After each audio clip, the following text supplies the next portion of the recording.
Le point numéro 17, rétablir la France dans sa puissance, dans sa grandeur et dans sa mission universelle. Ce n'est pas moi qui ai écrit ça. Ce sont nos aïeux de 1944. Ce sont les socialistes, ce sont les communistes de 1944. Ce n'est pas seulement les gaullistes et les bourgeois cathos qui faisaient partie du CNR, c'était eux aussi. Et je voudrais insister là-dessus, sur la grandeur de la France, parce que les gens ricanent, ah ah, la grandeur de la France, mais quel ringard, vous êtes ringard, ou alors pire encore, je pourrais être peut-être facho d'extrême droite. On n'a pas le droit d'être pour la grandeur de la France. Et moi, je réponds aux gens qui me disent ça. Je dis, vous estimez que je n'ai pas le droit, on ne doit pas se battre pour la grandeur de la France. Eh bien, vous savez ce que vous faites en faisant ça. En fait, en faisant ça, vous vous battez pour la grandeur des États-Unis d'Amérique. Mais oui, parce que c'est ça la vérité. C'est ça qu'attendent le reste du monde de la France. Ils attendent ce qu'ils attendaient pendant les années 60, c'est que la France soit le pays qui, du fait de son histoire prestigieuse aux yeux du monde, du fait que c'est le pays de la Révolution française, le pays des droits de l'homme, le pays de tous les grands philosophes, le pays vers lequel on s'est tourné quand on pense à la liberté, le pays dont le drapeau bleu-blanc-rouge est chéri par les peuples du monde, le pays qui a donné, dans tous les pays latino-américains par exemple, la Révolution française a été le modèle absolu dans la Révolution avec le mouvement bolivarien au Venezuela, en Colombie, dans tous ces pays, la création des monnaies, tous ces pays qui sont devenus indépendants à partir de 1815, 1813, 1820, de ce mouvement d'indépendance, se sont tous prévalus de la Révolution française. Et en Russie et en Chine aussi, on s'est prévalu de ça. Et donc c'est ça qu'attendent le reste du monde, c'est que ce soit la France porte un autre modèle de l'Occident. Donc ceux qui ricanent, quand je leur parle de grandeur de la France, je leur fais remarquer qu'ils ne ricanent jamais de la grandeur des États-Unis d'Amérique. On pense en particulier aux gens de EELV. Madame Eva Joly, par exemple, qui a osé demander que l'on supprime le défilé militaire sur les Champs-Élysées, mais au même moment, elle trouvait très très très bien, elle approuvait qu'on aille bombarder 2500 km plus au sud les populations civiles en Libye. Ça, elle trouvait ça très très bien. Ça, c'est Tartuffe, Madame Eva Joly. Donc, rétablir la mission universelle de la France, ça veut dire être le porte-parole de l'émancipation des peuples et de la liberté du monde. Je sais bien que la France n'a pas toujours eu ce rôle, que la France a eu des moments noirs dans son histoire, je le sais. D'ailleurs, qui ne le saurait pas, puisqu'on ne dit que ça aux jeunes Français. On présente aux Français la France comme si ça n'était qu'un ramassis de collabos et un pays qui ne valait rien dans tous les domaines. C'est comme ça qu'on présente la France aux Français, continuellement. Eh bien, moi, je dis non, oui, c'est vrai, la France a eu des périodes noires dans son histoire, mais quel peuple n'en a pas eu ? Et en revanche, nous avons eu des moments fantastiques dans notre histoire, et c'est vers la France que se sont tournés toujours avec espoir les peuples du monde en quête d'émancipation. Donc, nous devons maintenant rechanger le cours de l'histoire et revenir aux fondamentaux de notre histoire nationale dont nous avons à être fiers. Je pense, par exemple, vous vous rappelez au moment où on n'a pas célébré Austerlitz parce qu'on a sorti d'un chapeau 2 jours avant que Napoléon avait rétabli l'esclavage dans les îles à sucre à la demande de Joséphine de Beauharnais. C'est vrai, c'était mal. Mais ce que l'on oublie de dire, c'est que la République française a été le premier pays au monde à abolir l'esclavage en 1792. Et ce que l'on oublie aussi de préciser, c'est que le dernier pays au monde à avoir aboli l'esclavage, le dernier pays occidental, le dernier pays au monde occidental à avoir aboli l'esclavage, ce sont les États-Unis d'Amérique en 1868, à la fin de la guerre de sécession. Ils l'ont même aboli après que Alexandre II avait aboli le servage en Russie en 1861. On présente les États-Unis d'Amérique comme si c'était un modèle actuellement dont nous devrions prendre modèle, mais c'est extraordinaire. Est-ce que vous vous rendez compte de ce qu'étaient les États-Unis en 1964 avec Martin Luther King ? C'était qui Martin Luther King ? Il se battait pour quoi ? Et pourquoi aux Jeux Olympiques de 1968, vous avez 2 athlètes américains qui lèvent le poing et c'est le Black Power ? Tout simplement parce que dans les années 60, les États-Unis, c'était l'apartheid sud-africain. Un jour, j'ai croisé un jeune Américain à Paris qui me disait « Vous avez vu les États-Unis, nous avons le président Obama, on est les premiers. » Je dis « Mais non, Vous savez qui était M. Félix Éboué, le premier fonctionnaire à avoir rallié Charles de Gaulle? C'était un noir. Vous savez qui était Gaston Monnerville, le numéro 2 de la République française pendant toutes les années 60, qui était président du Sénat? C'était un noir. Alors qu'est-ce que ça veut dire? Pourquoi vous venez nous donner des leçons? Parce que tout ceci a été réécrit dans l'esprit même des jeunes Français. On a tapé sur Napoléon. Je ne suis pas un amateur de Napoléon en particulier. J'aime bien, comme on dit, j'aime bien Bonaparte, je n'aime pas Napoléon. Parce que Napoléon est tombé dans le mythe de l'Empire, qui n'est pas du tout, à mon avis, conforme au génie français, qui est justement de lutter contre les empires. Mais donc, Napoléon a été stigmatisé parce qu'il avait rétabli l'esclavage brièvement dans les îles à sucre. Mais les mêmes qui nous ont dit ça ont oublié de dire qui était George Washington. Hein. George Washington, il est mort en décembre 1799, 17 ou 18 décembre, à 12 jours près, il n'a pas vu l'année 1800. Et quand il est mort dans sa plantation de Virginie, il avait 300 esclaves noirs. Eh bien, George Washington, c'est toujours le nom de la capitale fédérale. Et George Washington, il est sur les milliards de coupures de $1. Et il a même donné son nom à un État au nord de l'État de l'Oregon. Et les Américains en sont très fiers, alors que c'était vraiment un esclavagiste, puisque lui, il possédait des esclaves, ce que ne possédait pas Napoléon.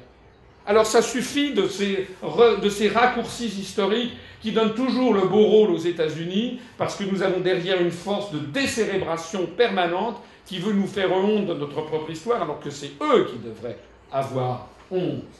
Donc, nous devons inscrire dans la Constitution le principe de l'incessibilité du siège permanent de la France au Conseil de sécurité de l'ONU, car ce siège est la garantie que le monde occidental ne se résume pas à l'impérialisme anglo-saxon. Je le dis d'autant plus que vous savez que dans le programme de Mme Eva Joly, conseillé par M. Cohn-Bendit, il est question justement de céder ce siège permanent. Alors si on cède le siège permanent de la France à l'Union européenne, ça veut dire qu'on le donnera à la baronne Catherine Ashton of Appleland, qui est une grande atlantiste devant l'éternel, c'est-à-dire qu'on le donnera en fait aux États-Unis d'Amérique. Parce que c'est ça que veulent les États-Unis. Ils veulent nous retirer notre siège permanent, parce qu'en 2003, M. Dominique de Villepin les a embêtés et a empêché qu'ils obtiennent le feu vert du Conseil de sécurité pour aller bombarder l'Irak dans une guerre qui d'ailleurs est illégale, et d'ailleurs devait être illégale, puisqu'il n'y a jamais eu d'armes de destruction massive en Irak. Nous devons redonner vigueur à l'Organisation des Nations Unies et à la primauté du droit international. Nous devons dénoncer les dérives du prétendu droit d'ingérence humanitaire qui permet désormais, comme l'a dit la Chine au moment de la Syrie, là, j'évoquais cette question tout à l'heure, les Chinois ont fait savoir qu'une des raisons pour lesquelles ils avaient imposé leur veto, c'est qu'ils ont dit que c'était contraire, ce qui est vrai, au droit à la Charte des Nations Unies, de mettre constamment son nez dans les affaires intérieures des États, et que si on va dans cette direction, bientôt plus aucun petit pays ni moyen pays ne pourra être indépendant et tout sera réglementé par Washington. Et puis il y en a assez du double standard. Le double standard, nous demandons la stricte égalité de traitement entre les nations. C'est très gentil de dénoncer les violations des droits de l'homme, de dénoncer la détention d'armes de destruction massive, de dénoncer les projets de programme nucléaire. Mais tout ceci ne peut pas se faire sur la base d'un deux poids, deux mesures. Lorsque les États-Unis dénoncent les violations des droits de l'homme dans tel ou tel pays, comme à Cuba, il y avait la présidente du Brésil qui était il y a quelques jours à Cuba en visite. Et naturellement, les États-Unis ont mis leur grain de sel en regrettant ce voyage. Et la présidente du Brésil a dit qu'elle était tout à fait en faveur que l'on parle des droits de l'homme, mais que s'il fallait parler des droits de l'homme, il fallait en parler partout, et notamment à Guantanamo. Guantanamo, prison américaine au large de Cuba, où des personnes sont détenues maintenant depuis 2001, au mépris de toutes les réglementations, de toutes les conventions internationales de droits de l'homme. Les États-Unis, d'ailleurs, qui, comme la Chine et l'Arabie, vous savez, figurent parmi les recordman du monde, si j'ose dire, de l'application de la peine de mort. La dénonciation de la détention d'armes de destruction massive, très bien, mais au moment de l'affaire irakienne, qui avait des armes de destruction massive? Ce n'était pas l'Irak, c'était les États-Unis qui avaient des armes de destruction massive. Alors qu'est-ce que ça veut dire de se rallier aux États-Unis pour aller bombarder un pays comme l'Irak qui n'avait pas d'armes de destruction massive, au motif qu'il avait des armes de destruction massive, alors que le seul qui en avait, c'était justement l'agresseur. Quant au programme nucléaire, c'est très gentil de dénoncer les programmes nucléaires de tel ou tel État. Mais qui dénonce ça, si ce n'est que certains États qui sont parmi les premiers à avoir des armes de nucléaire? Donc nous devons faire très simplement prévaloir tout simplement la justice au niveau des nations. Parce que le monde, pour assurer la paix, a besoin de la justice entre les nations.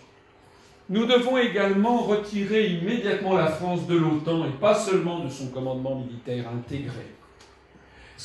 Comment l'OTAN a été créée, c'était l'organisation du traité de l'Atlantique Nord pour faire pièce au pacte de Varsovie de l'Union soviétique et de ses satellites. Mais depuis l'effondrement du communisme et du camp socialiste, pourquoi y a-t-il encore l'OTAN? Et ce que je dis n'a rien d'hurluberlu. Voilà ce que disait Charles de Gaulle dans une confidence à Alain Perfit, le 28 octobre 64, puis le 22 septembre 65. Pour les amateurs de précision, c'est dans le livre C'était de Gaulle, tome 2, paru chez Fayard, pages 57 et 73. La suprématie américaine est un énorme danger mondial, disait de Gaulle. Nous sommes seuls à faire front, les autres sont trop trouillards. L'Alliance Atlantique cessera d'exister le jour où les pays de l'Est deviendront pareils aux autres. Et Perfit, qui a écrit ça après la chute du mur de Berlin, dit bah, pour une fois, de Gaulle, malheureusement, s'est trompé. Et oui, parce que l'OTAN n'a plus de justification, est devenue désormais une alliance militaire de plus en plus agressive, que l'on voit se déployer en Libye, que l'on voit se déployer en Afghanistan, que l'on voit voir se déployer, sauf erreur, bientôt en Syrie ou peut-être même en Iran, si ils ont la folie de nous entraîner vers ce qui risque de dégénérer dans un conflit de très grande intensité, sinon une guerre mondiale, puisque la Russie et la Chine ne se laisseront pas faire, puisqu'il s'agit de l'appropriation notamment d'hydrocarbures dans la région. Donc il est du devoir de la France de ne pas être trouillard. Tous les candidats qui se présentent devant vous sont des trouillards, ce ne sont pas seulement des menteurs qui vous cachent la teneur des traités européens, ce sont des trouillards, ce sont des gens qui ont peur de leur ombre. Deuxièmement, nous devons désengager nos armées des guerres de la gouvernance mondiale, notamment en rappelant immédiatement les troupes françaises engagées en Afghanistan, en Libye ou ailleurs, ces conflits meurtriers qui présentent un bilan en tout point désastreux pour la France. Même d'éventuels succès sur le terrain ne permettent en aucun cas d'obtenir un succès stratégique, producteur de sécurité du fait de leur caractère profondément illégitime. Comme je le dis souvent, est-ce que vous croyez vraiment que les Afghans nous aiment?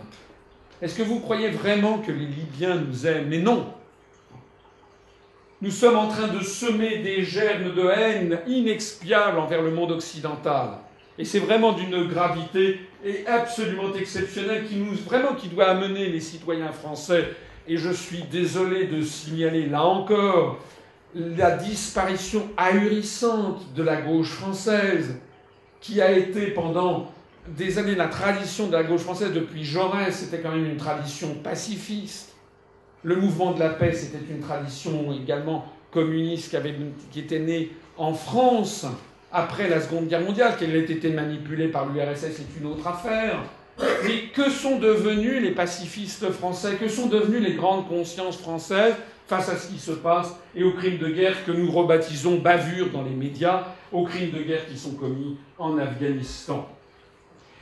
Nous devons rappeler le caractère nécessaire et suffisant de notre dissuasion nucléaire. Pourquoi nécessaire? Parce qu'il faut le réaffirmer face au discours de désarmement nucléaire porté par les États-Unis pour les autres. Parce que les États-Unis veulent toujours que les autres se désarment d'un point de vue nucléaire, et relayé en France par les Verts, par exemple, ce qui est normal, puisque les Verts et M. Cohn-Bendit, si vous regardez bien la carrière politique de M. Cohn-Bendit depuis 1968, y compris 68, jusqu'à 2012, il a toujours servi les intérêts stratégiques fondamentaux des États-Unis d'Amérique. M. Cohn-Bendit. Je vous demande d'y réfléchir et d'en tirer les conséquences. Pourquoi est-ce suffisant pour s'opposer au bouclier antimissile américain dirigé formellement contre l'Iran, mais qui renforce l'isolement et la méfiance de la Russie et qui est en train de conduire en ce moment à une nouvelle guerre froide? Notre politique de défense doit réaffirmer le lien armée-nation. La défense nationale touche à la part la plus fondamentale de la souveraineté nationale. L'armée française, c'est d'abord la protection de la République française. Donc les maux dont souffrent actuellement nos armées, le désintérêt qu'elles inspirent aux citoyens, dérivent largement de l'abandon de ce rôle essentiel de protection de la République française à mesure de leur engagement dans des conflits qui ne servent pas les intérêts du peuple français, mais qui servent les intérêts d'une oligarchie euro-atlantiste, d'une oligarchie industrielle, d'une oligarchie financière. C'est pour ça que nous avons des soldats en Afghanistan ou en Libye. Ce n'est pas pour défendre le peuple de la République française.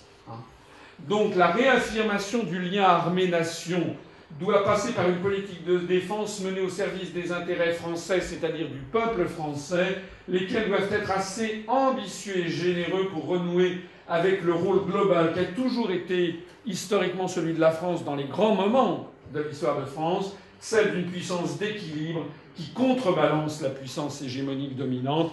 J'ai parlé dans ma conférence sur l'histoire de France, par exemple, de la façon dont François Ier avait trouvé des alliances de revers contre Charles Quint, en nouant des alliances de revers avec les princes protestants dans un premier temps, et avec Soliman le Magnifique, avec le Grand Turc dans un deuxième temps, au grand scandale de l'Europe, puisque le trait chrétien, le christianisme, c'était la titulature officielle du roi de France, le trait chrétien faisait alliance avec le Grand Turc contre l'hégémonie européenne qui risquait déjà d'étouffer la France.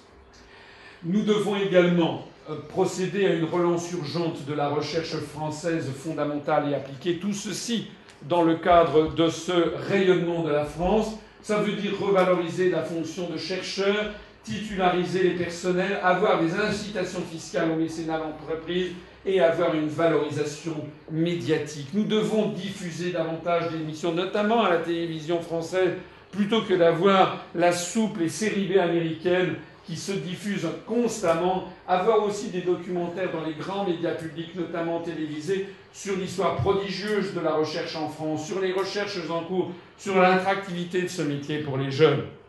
Combien de Français savent-ils que ce sont les Français qui ont inventé le cinéma, qui ont inventé l'avion, qui ont inventé l'automobile, qui ont inventé la photographie, qui ont découvert la radioactivité? Combien de Français le savent? On a mis dans la tête des jeunes Français que la France était nulle de chez nulle dans tous les domaines et que tout venait des États-Unis, ce qui est complètement faux et mensonger. Il faut par ailleurs arrêter le démantèlement en cours du CNRS. Et puis la priorité à l'universalité, toujours dans ce chapitre sur le rayonnement de la France. Il faut que nous proposions à l'ensemble des États membres de l'ONU de transférer le siège de l'UNESCO de Paris à Strasbourg. Pourquoi cette proposition? Parce que si nous sortons de l'Union européenne, nous n'aurons plus de Parlement européen à Strasbourg. Vous savez que le Parlement européen actuellement est à la fois à Strasbourg et à Bruxelles. Et que ça pose un gros problème avec les autres États d'Europe qui veulent que tout soit rassemblé à Bruxelles. Et la France qui se bat misérablement, parce que c'est un combat quand même un peu misérable, que de se battre pour absolument avoir quelques sessions de ce Parlement à Strasbourg. À l'origine, il était à Strasbourg pour sceller la réconciliation franco-allemande, sauf que la construction européenne, c'est une construction américaine et que les Américains veulent avoir dans la même ville à Bruxelles la Commission européenne, le Parlement européen et le siège de l'OTAN, puisque ça simplifie pour les Américains la surveillance de toutes ces institutions. Eh bien, nous allons donner raison à tout ce petit mot puisque nous quittons l'Union européenne. Et donc nous allons nous retrouver avec un Parlement formidable, qui est le Parlement de Strasbourg, qui va se retrouver vide. Eh bien, moi, je propose que nous transférions le siège de l'UNESCO, qui est, vous savez, cette agence de l'ONU pour l'éducation, les sciences et la culture, qui est un symbole de paix, où il y a 190 pays du monde. Eh bien, nous allons proposer que ce siège, ce symbole de paix, soit transféré à Strasbourg, ce qui permettra au passage de donner à nos amis alsaciens qui peuvent nourrir une certaine inquiétude à l'idée de voir sortir la France de l'Union européenne, notamment pour des raisons tout simplement économie locale, eh bien cette fois-ci nous n'aurons pas 27 États, nous en aurons 190 qui seront présents à Strasbourg. Et quel plus beau symbole de paix que d'avoir justement l'UNESCO à la frontière entre la France et l'Allemagne. Et puis en même temps, nous créerons en parallèle un centre mondial de la concorde entre les civilisations à Strasbourg. Ça sera un pied de nez fait à tous les docteurs folamours des États-Unis qui nous entraînent vers le choc des civilisations. Nous ne sommes pas pour le choc des civilisations, nous sommes pour la concorde entre les civilisations. C'est un beau mot, le mot concorde. La place de la Concorde à Paris, qui était l'ancienne place Louis XV. L'avion Concorde. C'est un mot un peu désuet, la Concorde. La Concorde, ça veut dire justement l'harmonie, le fait que tout le monde converge vers un même point qui est la recherche de la paix. C'est le contraire même du choc des civilisations. Ce centre aura vocation de recherche, réunira les chercheurs du monde entier, présentera au grand public toutes les théories porteuses de guerre, et notamment la théorie actuelle du choc des civilisations. Et nous inaugurerons ce centre le 3 août 2014, le jour du 100e anniversaire de la déclaration de guerre de l'Allemagne à la France, ayant provoqué la Première Guerre mondiale. Parce que nous montrerons, parce que je sais très bien ce que l'on va me dire. Ah, mais vous voulez sortir de l'Union européenne, donc vous voulez la guerre, vous n'êtes pas pour l'Europe, c'est la paix. Je dirais non, parce que l'Europe, c'est l'Europe qui nous mène à la guerre par l'intermédiaire du choc des civilisations. Et nous sommes justement des pacifistes. Nous allons bâtir le centre mondial de la concorde entre les civilisations.